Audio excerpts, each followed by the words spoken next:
Chair. I'm no longer, since the committees were reconfigured, I'm not any longer formally a member of this committee.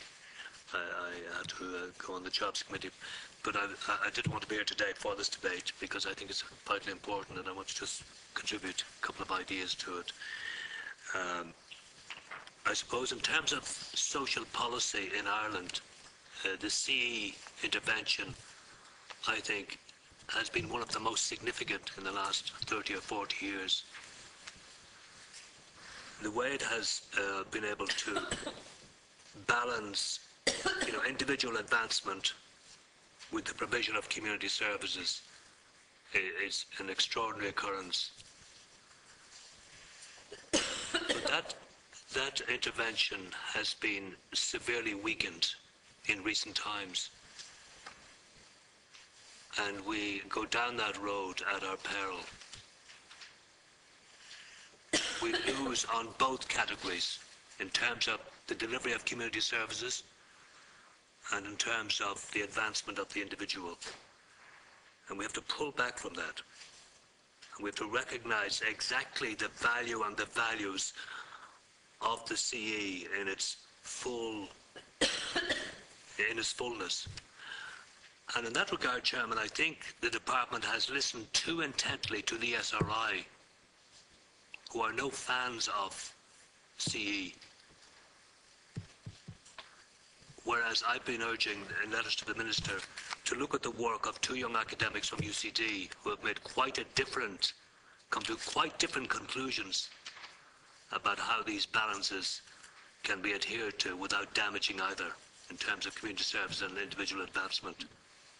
The SRI are quite hostile to CE in its twin objectives. And that advice, so-called, should be cast aside. And I cannot understand why the thorough work done by those two academics in UCD has not been taken on completely.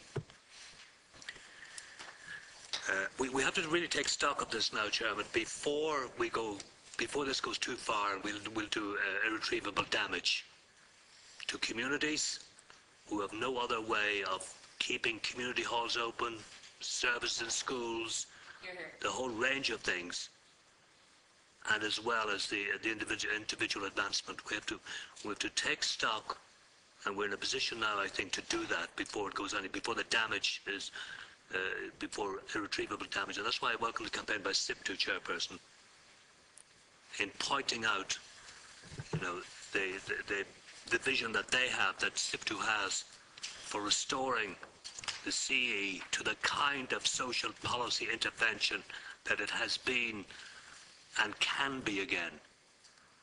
And we mustn't cross this mark of diminishing and taking away some of its dynamic qualities. I just want to mention one thing about the BEC. I had a number of meetings with the Minister and the City of Dublin BEC, and I've been putting forward the idea that in terms of the educational training element of the CE scheme, a lot of people coming into CE schemes, it might be their only chance to get to experience educational training. And I wasn't always happy about some of the private providers, not all of them, but some of them.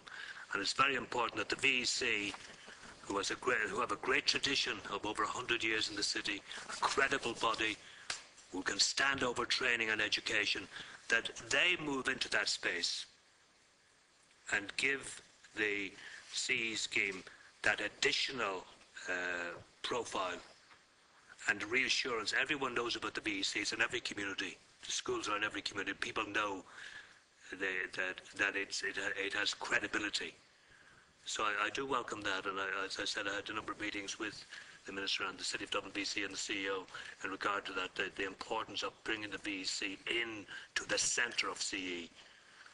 But I just want to finish, Chairperson, by saying we must halt the drift to weakening this provision, because individuals will suffer and communities will suffer, and neither deserve to suffer. Thanks, Chair.